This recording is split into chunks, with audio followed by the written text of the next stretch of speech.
Hello, I'm Brent Hyde. Welcome back to the channel. I'm headed to Fairfield Bay, Arkansas. That's our base camp.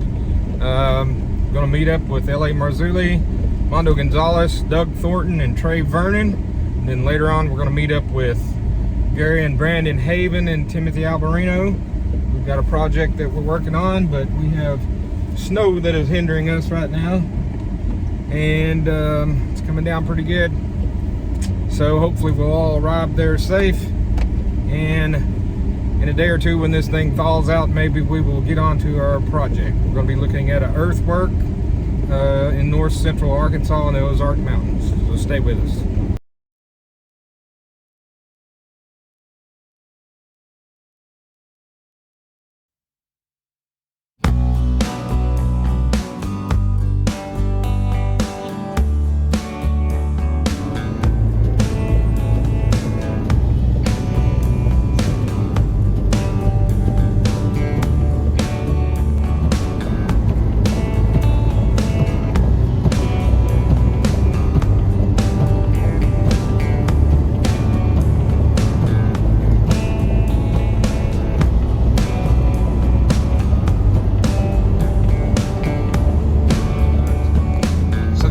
If you live in the Ozark Mountains, you need to have four-wheel drive.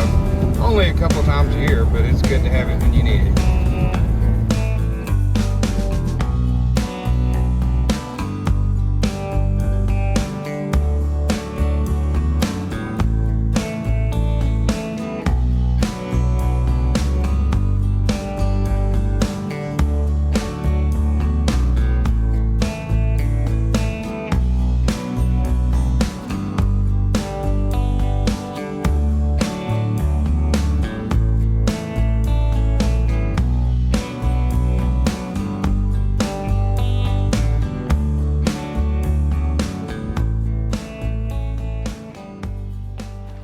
Hello, I'm Brent Hyde and welcome back to Brent Hyde Outdoors, and I have Trey Vernon with me, videographer and great friend of mine for a long time now, and we're going to give you a channel update. As some of you may know, that we've been planning a project with L.A. Marzulli, Timothy Alberino, Mondo Gonzalez, and Doug Thornton, and we haven't been able to say much about it, and we're still not able to say much about it, but as you can see by the snow behind us, we have been delayed, and we had a pretty rough night last night. Half of our team is stuck down in Conway, Arkansas.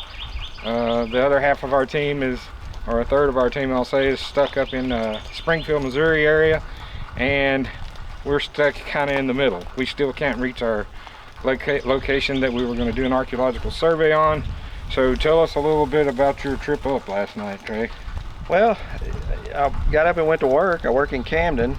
We started getting cold rain about lunch, and of course I knew what the weather was going to be like and kind of been watching it, but about, I guess around 2 in the afternoon, I took another look at the radar and saw that it was advancing from northwest Arkansas southeast quicker than what I anticipated anyway. So I went ahead. I had all my stuff. I was geared up, ready to go anyway. I got in the truck and headed this way. So I make it all the way to Rosebud, I think is when I called you. And it started snowing, big flakes. The roads were still fine. It was wet, but nothing hazardous per se. And that's when you told me, look, it's white on the ground up here. Yeah, it's not looking promising, but I'm leaving to go to the hotel, which is in Fairfield Bay. How far is that from you? It's like 20-minute drive. This thing happened all of a sudden. When I first started talking to him on the phone, it was raining and had a little bit of snowflake mixed in it, and then all of a sudden the ground starts turning white, and I said, well, it's not going to stick to the street because it's 40 degrees. And now all of a sudden it just starts sticking, and here we are. And we ended up, the location that we were actually going to survey got 15 inches of snow last night. We got about what, 6 or 7 inches here. Yeah, we had 4 or 5 inches of coverage on the road, and then we had to meet up, and I was like almost to our base camp. I was like a quarter mile from our hotel, and he was 10 or 15 miles away, so I had to try to make it over to him because it was obvious he wasn't going to get to me. And so it took me about, what, 45 minutes to drive 12 miles? Yeah, and I mean, brother, we were talking on the phone and you said you don't need to be where you are. You need to make it over to Highway 65, Right. more well-traveled highway, which makes sense, and go to Quitman and make your way to Clinton. So I've been up this part of the state several times, these parts in particular several times, but not in these conditions. So that being said, I'm trying to get off the phone with him because he's struggling like we are.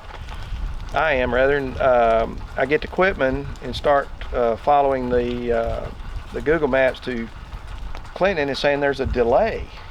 I made my way over to Highway 65. Traffic was not stopped, but about 4 miles an hour, I would say. Cars off the road everywhere. So there's cars in the ditch everywhere. It's crazy. I just got cleared by the police. Come down through there, they're letting me through. There's cars in the ditch just everywhere. And I'm really close to Clinton, trying to get on the main highway. Treacherous, but we were still making it. Took forever to get to Clinton. I had since talked with Brent. Brent said there's Super 8 by Walmart. I knew where Walmart was. Got there, no rooms, and found out there was no rooms anywhere else around there. Called Brent, let him know. He said, go to the Walmart parking lot, I'll be there in a minute. So That minute was about an hour. that was about an hour. So I went in Walmart and I grabbed us a cold sandwich, some chips, and some drinks, because neither one of us had supper and things were closed. So Brent made it up there, and we sat out in the truck and said, well, what are our options? And they were very few at this point. One was to either try to make it to Conway, where the rest of the team was, which meant going south down 65. So, you know, the other one was going approximately 20 to 25 miles to his mom's house, which he said was flat, which we're going to have to talk about that later. But anyway, so, or sleep in the trucks.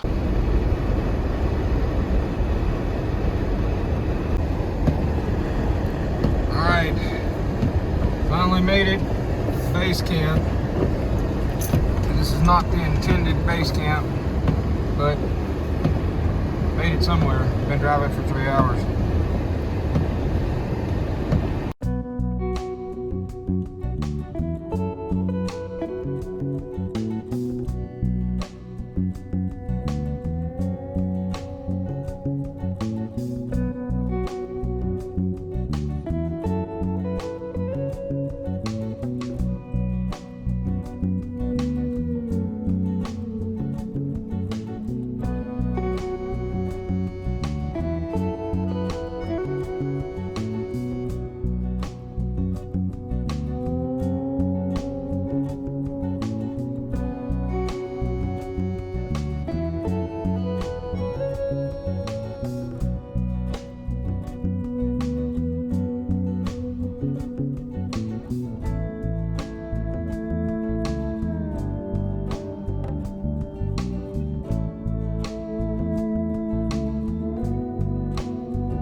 I'm here with friend and co-worker Don Hensley. We're near his place. He owns some land back in this area. We're in north central Arkansas, and this is one of 2 artifacts that we're going to look at today. As you can tell, we have what was a grindstone here at one time. This is not the original location of this, No. right? So No. tell us a little bit about This where it comes was. from about a quarter-mile south, due south on Pine Mountain Creek. So it was on a creek. Yep. Okay. So we've got this stone that goes with it. Was this found with it? Yes. This was found with it. Okay.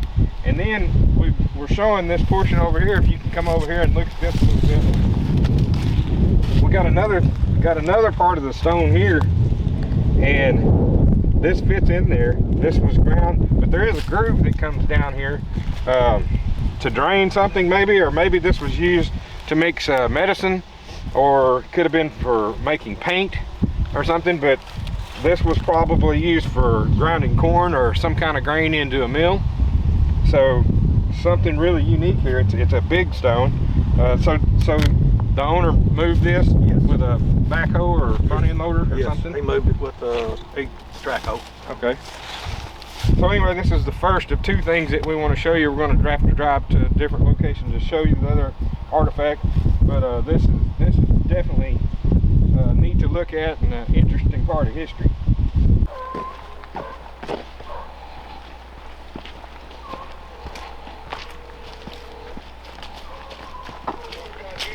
What are you doing? Nothing.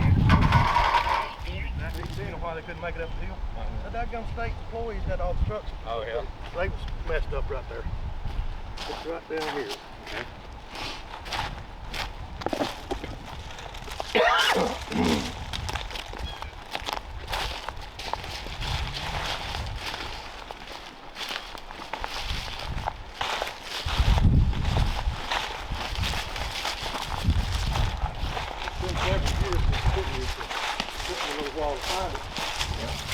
Walk this your foot and you start seeing the grooves in it already when I kick the leaves back. Yeah. All right. I got it here, John. Yeah.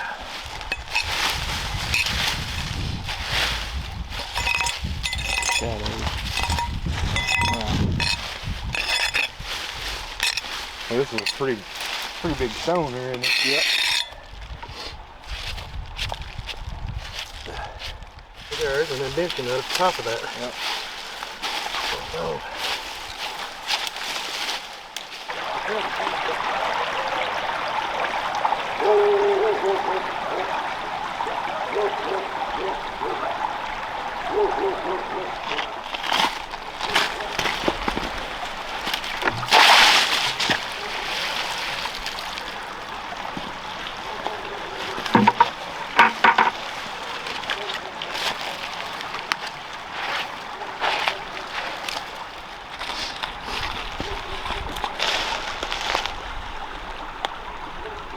Shadows are Yeah, it horrible. looks like they're sharpening, trying to sharpen something there. Yeah. All right, this rock is slid. Looks like to me it slid about 10 foot from where it really existed. You can see the rocks like where it had been on a level plane at one time. You can see rocks stacked up on top of one another, and through time it's just fell in water, and nature has washed this rock on down. It had to be up a little bit higher than the rest of these rocks for it to fall this far. Okay, so this is the second artifact that we want to look at today, and it's I believe it's an altar stone. I had a gentleman from Missouri reach out to me, tell me a little bit about this. If you'll notice, there's some grooves that are carved into this, and this one groove goes all the way down and it runs down the edge of the stone. And what that illustrates, what that tells me and what this gentleman has told me, is this is part of ritualistic sacrifice. It's part of a religious occult type worship, and they felt like they had to appease the gods of the underworld, so they would sacrifice a human and they would let the blood run down through the groove and down the side of the rock, and they called it feeding the earth. And it was paying reverence to the god of the underworld. And so many pagan cultures throughout history have practiced this type of worship or sacrifice, and I think that's what we have going on. And the other stone that we're looking at is about what, It's not even a quarter mile. Not even a quarter mile from Yeah. from this place.